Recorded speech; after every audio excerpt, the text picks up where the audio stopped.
Assalamualaikum warahmatullahi wabarakatuh. Perkenalkan, nama saya Bung Dwi Kurnia, mahasiswa Ilmu Komunikasi semester 7 kelas 7B. Di video kali ini saya akan menjelaskan mengenai tugas ujian akhir semester dari teknik presentasi mengenai yang pertama, presentasi jurnal dengan judul Komunikasi Antar Agama Masyarakat Perumahan dalam Pelestarian Lingkungan Hidup. Untuk awal mula, agama memiliki ajaran agar pemeluknya tetap menjaga kelestarian bumi. Para pemeluk agama diharapkan tidak merusak bumi sebab bumi beserta isinya berisi cerminan dari Tuhan yang mereka sembah. Islam memberikan penjelasan di dalam Al-Quran yang menyatakan bahwa Allah berfirman agar manusia tidak melakukan kerusakan di muka bumi ini. Artinya para umat Islam diminta untuk tetap menjaga dan melestarikan lingkungan. Hindu memberi penguatan agar umatnya tetap menjaga lingkungan, bahwa cinta terhadap lingkungan menjadi bagian mencintai Tuhannya. Lalu Buddha memberikan penjelasan agar manusia sayang terhadap lingkungan. Begitu juga dengan Kristen.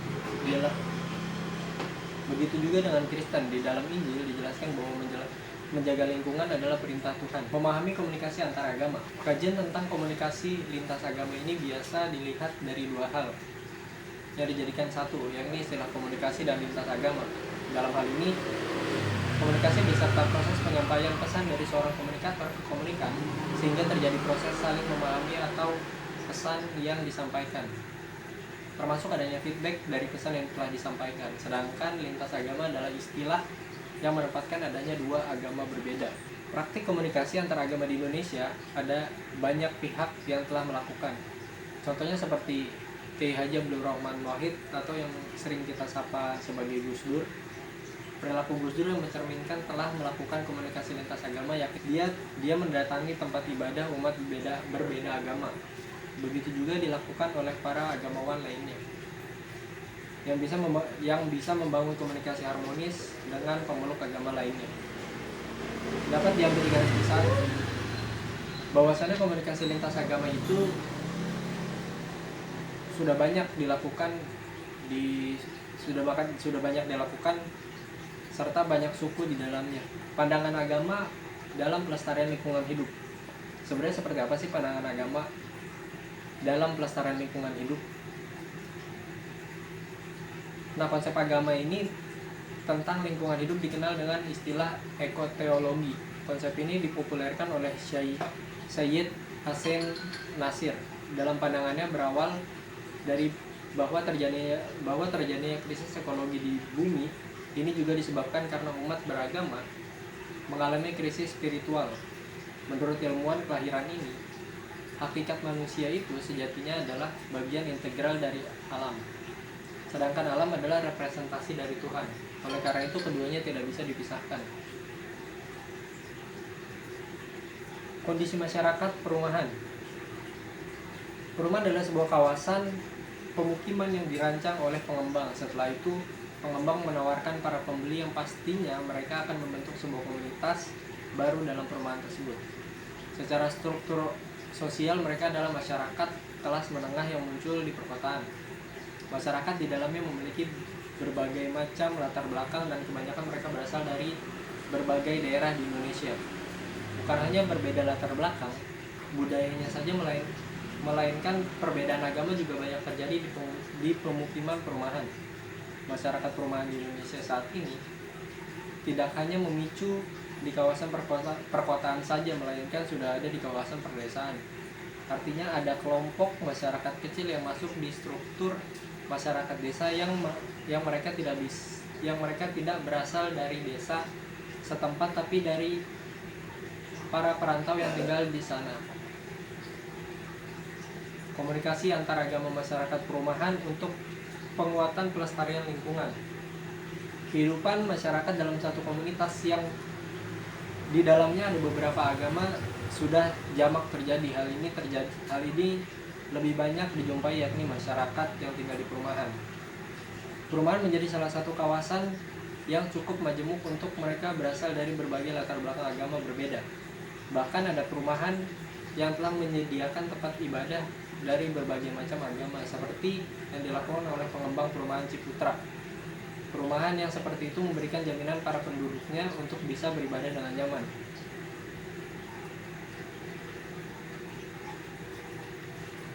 Kesimpulannya, komunikasi antar agama sebagai wujud penguatan pelestarian lingkungan itu terjadi, namun secara tidak langsung. Artinya terjadi tidak langsung karena setiap pemeluk agama melakukan komunikasi untuk menjaga kerukunan antar warga.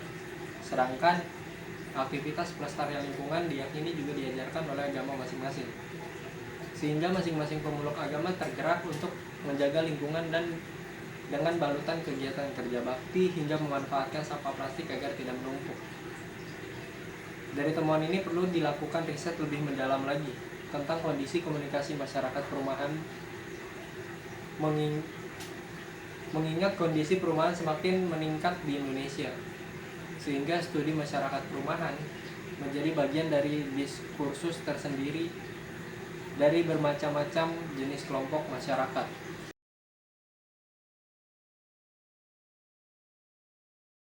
Selanjutnya untuk presentasi dari jurnal kedua dengan judul Strategi Humas Dinas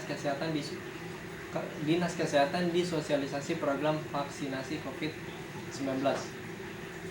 Untuk mengantar penyebaran informasi tentang COVID-19 telah menjadi krisis informasi, khususnya di bidang kesehatan. Hal itu yang harus dikontrol oleh Dinas Kesehatan dalam melakukan upaya penanggulangan COVID-19.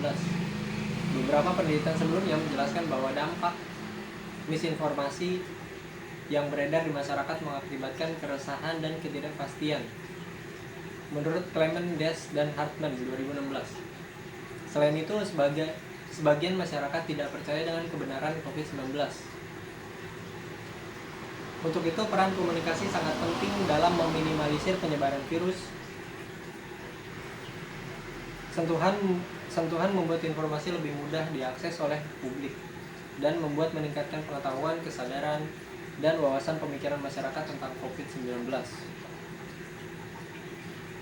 Sementara itu, tingkat kerentanan masyarakat semakin meningkat karena rendahnya tingkat kepatuhan masyarakat terhadap peraturan tersebut. 5M Protokol Kesehatan. Tanpa intervensi kesehatan, diperkirakan akan ada sekitar 5 juta kasus COVID-19 yang membutuhkan perawatan di rumah sakit.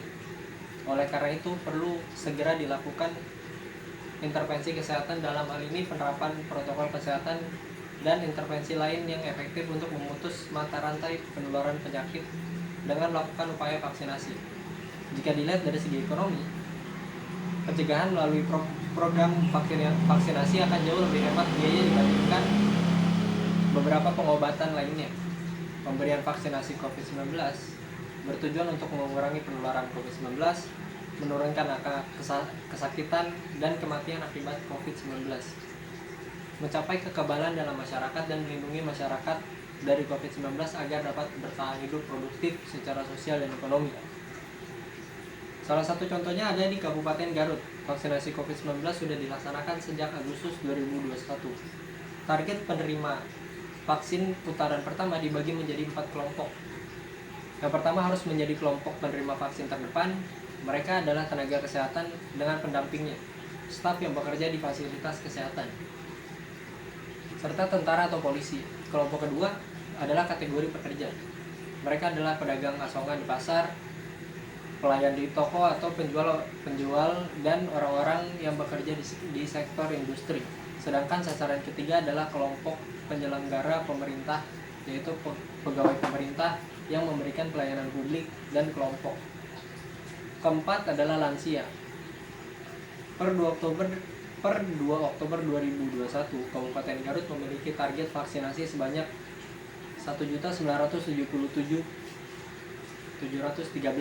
Dari jumlah tersebut, hanya 538 orang yang mendapatkan dosis pertama. Pada saat yang sama, yang mengikuti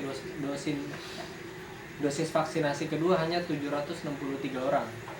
Strategi komunikasi merupakan bagian dari upaya literasi Dinas Kesehatan Garut agar masyarakat dapat memperoleh informasi yang akurat terkait vaksinasi COVID-19 dan dapat menghilangkan kecemasan masyarakat pada saat diberikan vaksin.